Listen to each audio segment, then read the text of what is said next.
prestasi itu pasti bisa didapat, asalkan kita ada kemauan dan kerja keras. Tidak ada prestasi yang diraih tanpa kerja keras. Kesuksesan bukanlah hasil dari keberuntungan semata, melainkan proses perjuangan yang telah ditempuh dengan penuh pengorbanan.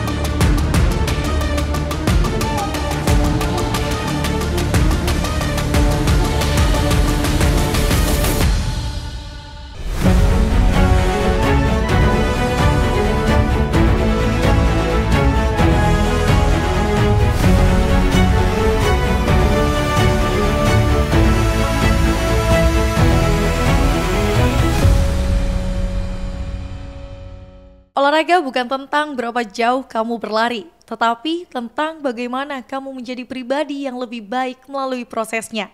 Halo netizen, jumpa lagi dengan saya Safrina yang akan mengulik dan memberikan informasi menarik kepada Anda. Pastinya hanya di podcast inspiratif TNI Angkatan Laut, podcast Naval Untold Story. Go. Pemuda itu adalah harapan bangsa. Untuk itu perlu dibina karena memiliki potensi yang luar biasa. Salah satu yaitu potensi berprestasi di bidang olahraga. Nah, di TNI Angkatan Laut ada seorang perwira yang memiliki kepedulian terhadap pemuda, yakni dengan membangun klub olahraga yang dikhususkan untuk anak-anak dan pemuda.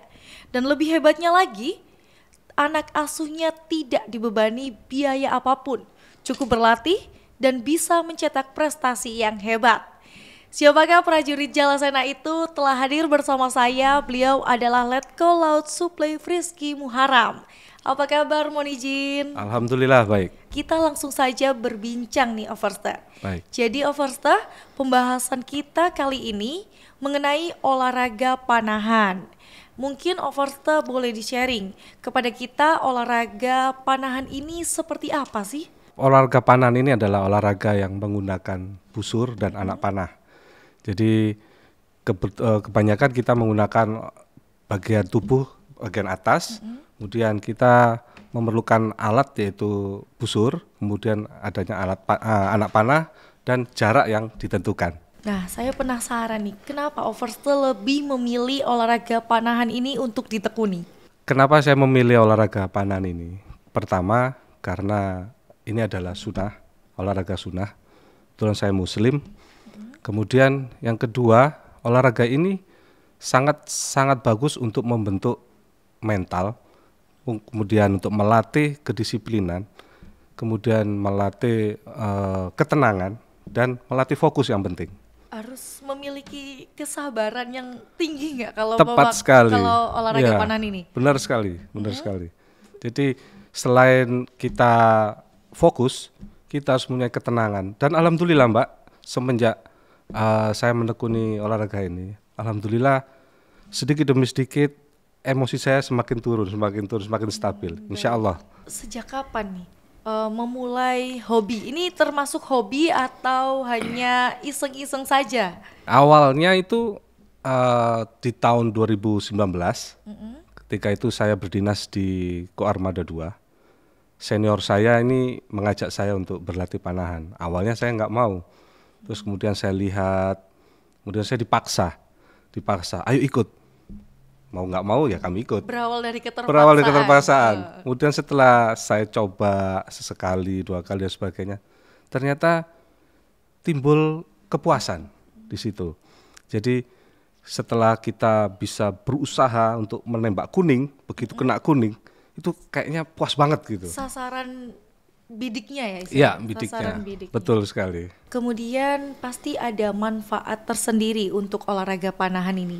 Apa sih manfaat yang diperoleh dengan menggeluti olahraga panahan ini? Manfaat buat diri saya pribadi tadi sudah saya sampaikan bahwasanya selain saya melatih ketenangan, emosi dan fokus, ini sangat membantu di bidang pekerjaan saya, yaitu keperluan untuk fokus.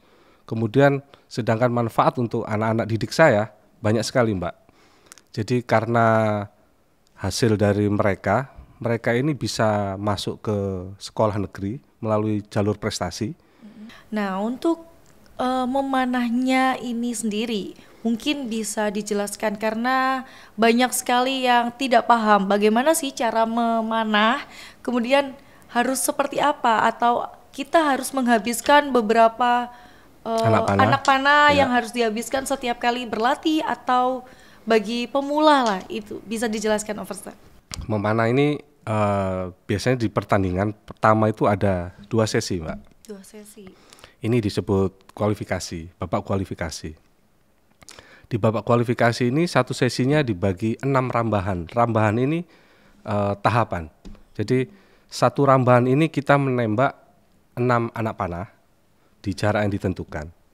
Kemudian sampai ke 6 rambahan dalam satu sesi. Setelah itu jeda waktu kurang lebih 10-15 menit, lanjut ke sesi 2. Dari sesi 2 selesai, kemudian ada perankingan. Biasanya diambil 16 besar, kemudian lanjut ke eliminasi sampai ke babak final. Demikian, Mbak.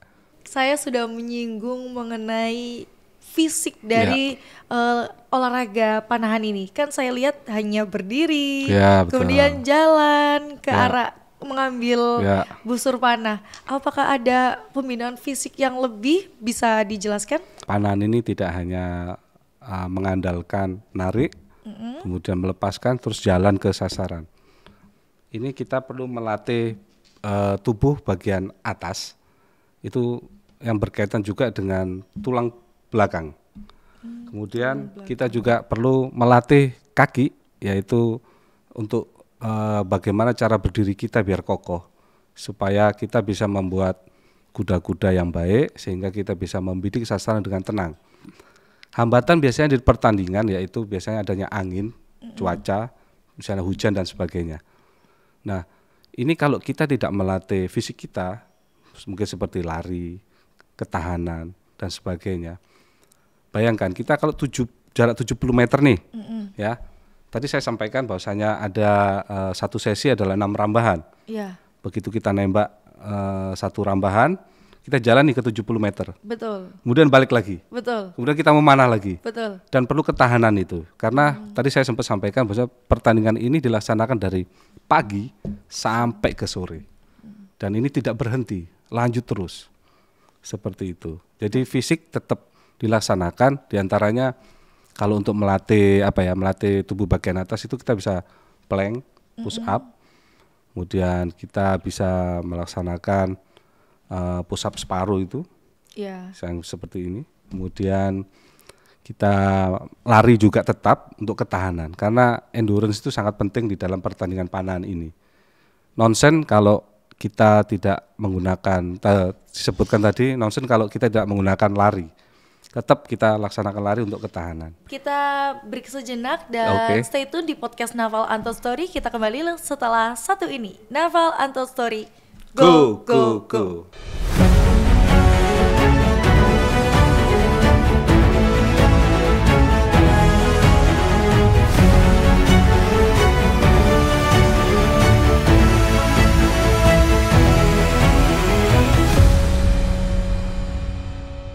Ya, masih di podcast Naval Untold Story dan masih bersama dengan narasumber saya Letko Laut Supply Frisky Muaram.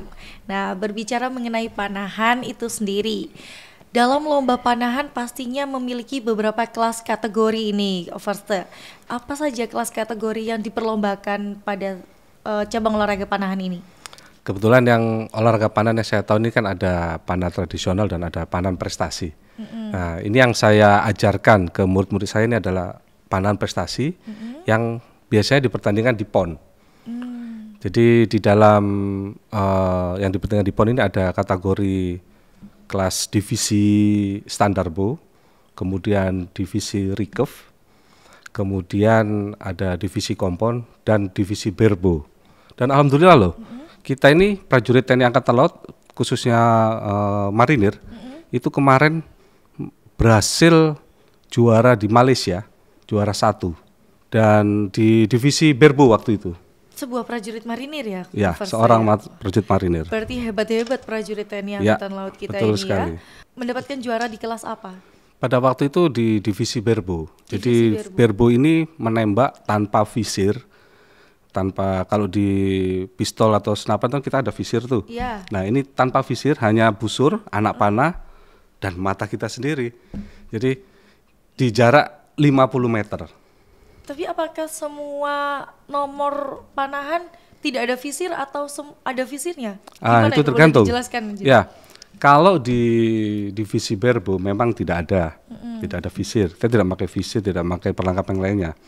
Kalau di divisi standar Bo, itu kita memakai visir, kita memakai stabilizer, kemudian kita juga ada aeronya yang biasanya dari platinum. Kemudian di recurve itu sama dengan standar Bo, cuman di recurve ini untuk busurnya adalah busur dari bahan metal.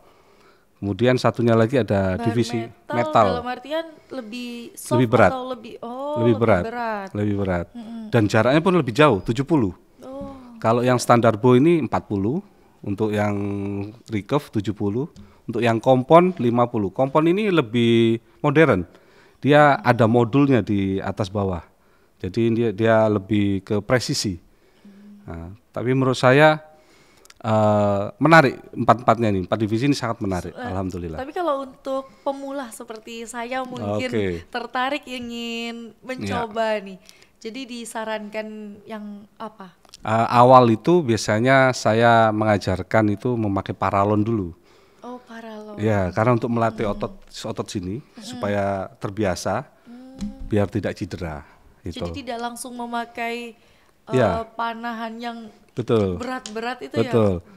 Nah, untuk menentukan murid saya nanti ini dia ke standar Bo, ke recurve ataupun ke kompon atau berbo, itu biasanya saya melihat karakter anaknya. First Tom menjelaskan bahwa banyak sekali anak didiknya yang sudah berprestasi, kemudian bisa masuk di perguruan tinggi ataupun sekolah dengan menggunakan prestasi. Berarti First Tom memiliki klub dong. Betul sekali. Yang menjadi latar belakang nih, bisa mendirikan klub panahan itu dari mana? Awalnya kan saya ini kan menjadi atlet angkatan laut, atlet panahan angkatan laut. Setelah beberapa kali pertandingan, kemudian saya meraih juara. Kemudian saya berpikir, saya ingat kata-kata ibu saya, bahwasanya hidup itu harus bermanfaat.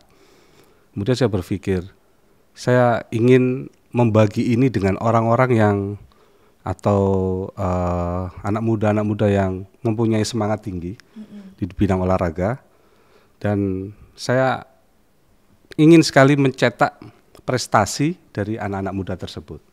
Jadi itu yang memotivasi saya untuk mendirikan klub. Kalau boleh tahu apa sih nama klub yang sudah didirikan ini? Namanya Vijas Archery Club. Vijas itu diambil dari Villa Jasmine. Villa Jasmine itu nama perumahan saya, di mana saya tinggal. Kebetulan dulu itu ada lahan fasum yang rumputnya itu 1 meter. Tinggi-tinggi gitu. Tinggi-tinggi. Kemudian saya berkoordinasi dengan RW, RT setempat dan warga. Saya mempunyai ide untuk bagaimana ini kita buat lapangan panahan. Nanti saya yang menjadi pelatihnya. Saya sampaikan demikian. Alhamdulillah direspon positif. Jadi kita bersama-sama membuat itu, sekaligus lapangan panahan dan dijadikan juga lapangan voli. Oh jadi ya, stay tune di podcast Naval Untold Story. Kita kembali setelah satu ini. Naval Untold Story. Go, go, go.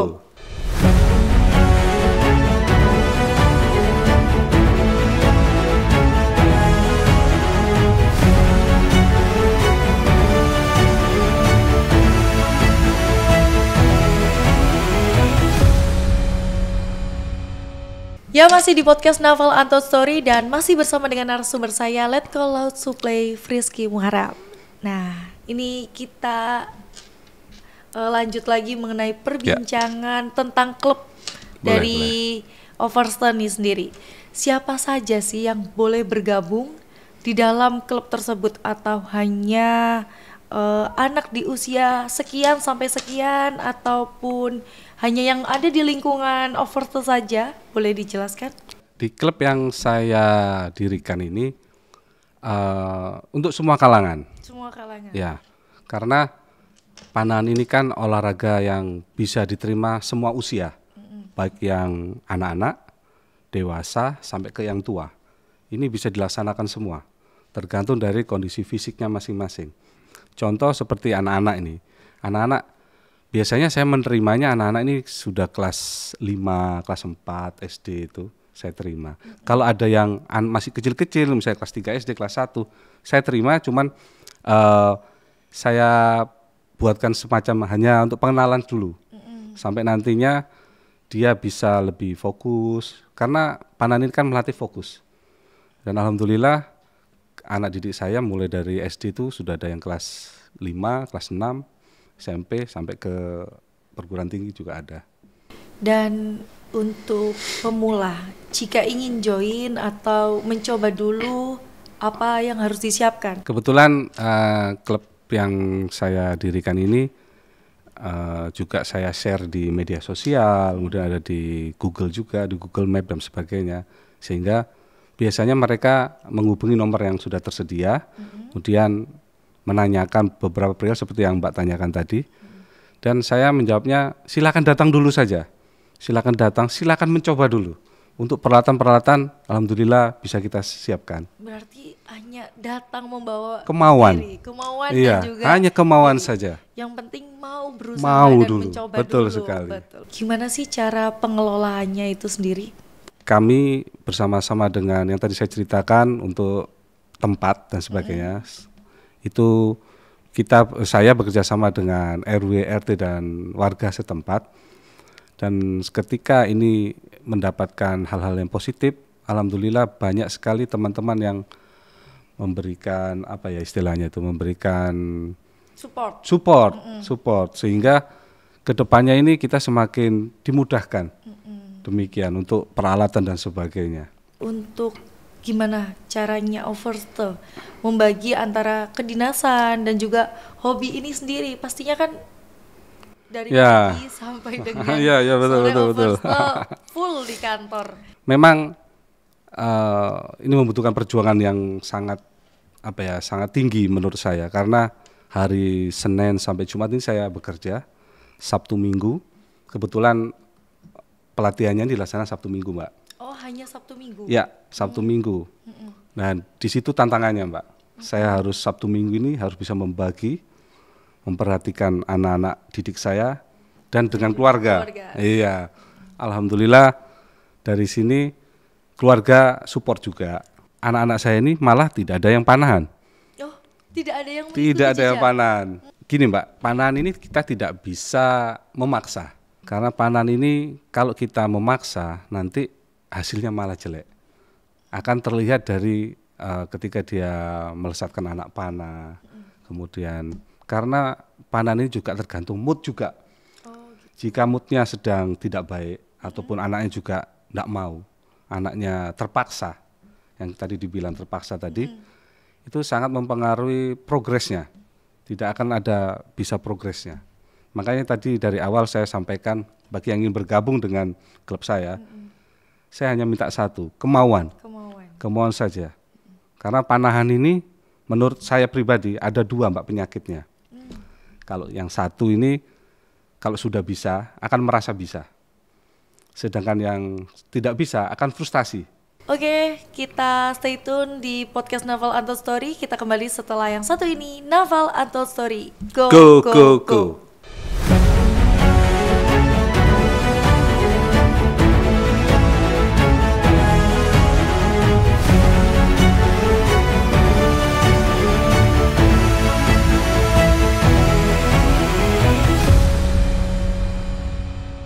Ya, masih di podcast Naval Untold Story dan masih bersama dengan narasumber kebanggaan kita, yakni Letgo Laut Supply Frizky Muharam.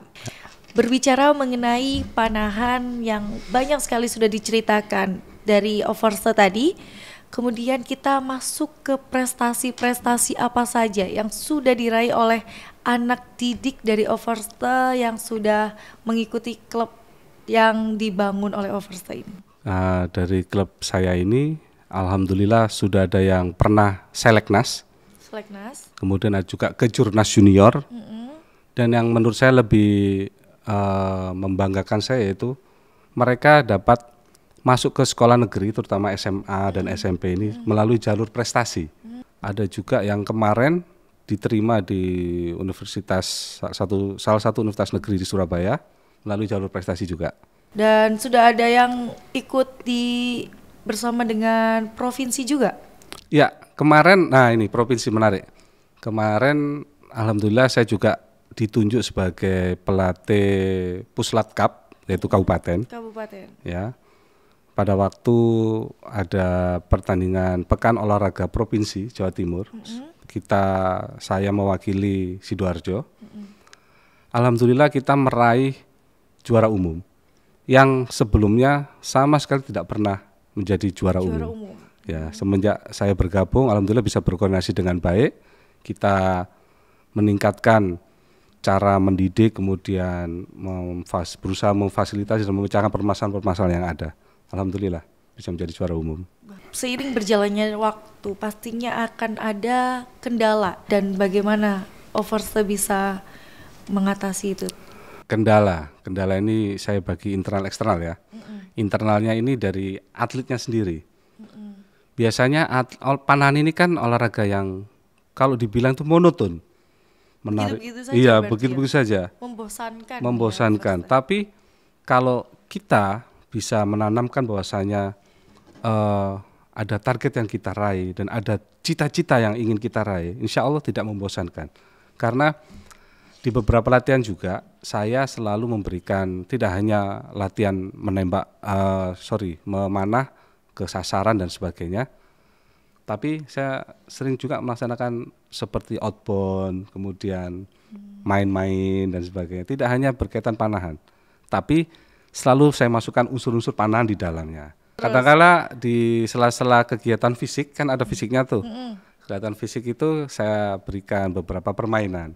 Itu yang kendala internal. Yang eksternal, nah ini yang menarik. Eksternal ini biasanya orang tua ini tidak sabaran. Orang tua ini tidak sabaran, kepingin anaknya segera berprestasi. Padahal saya bisa yakinkan ke para orang tua atau ke anak didik saya bahwasanya prestasi itu pasti bisa didapat, asalkan kita ada kemauan dan kerja keras. Tidak ada prestasi yang diraih tanpa kerja keras. Kemudian saya sampaikan juga bahwasanya semua pasti akan pernah naik panggung, naik podium saya, podium juara. Tinggal tunggu waktunya, tinggal tunggu timingnya, kemudian bagaimana kita melihat ke diri kita sendiri, apakah kita sudah mampu untuk ke sana. Intinya perlu kerja keras memang.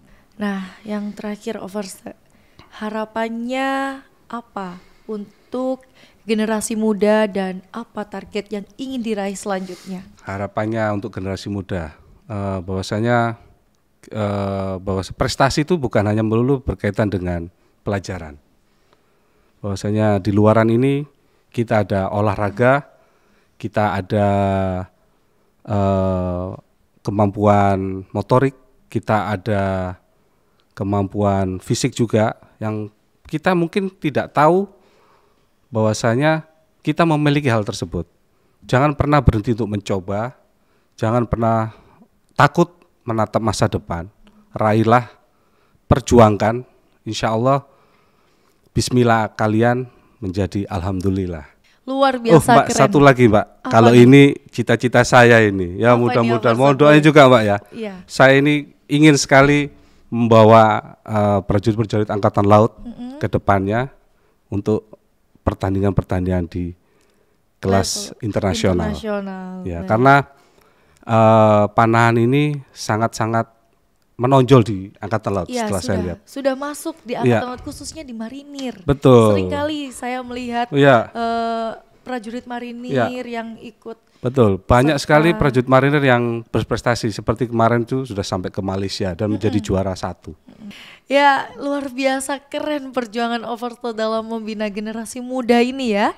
Semoga akan kembali membawa keberkahan bagi bangsa dan negara. Amin. Kesuksesan bukanlah hasil dari keberuntungan semata, melainkan proses perjuangan yang telah ditempuh dengan penuh pengorbanan. Demikian bincang kita dengan prajurit Jalasena yang hebat dan berprestasi. Salut dan hormat untuk pencapaiannya. Terima kasih, semoga podcast kali ini dapat menginspirasi. Sampai bertemu kembali di Naval Untold Story. Go, go, go. Jalas Veva, Jaya Mae.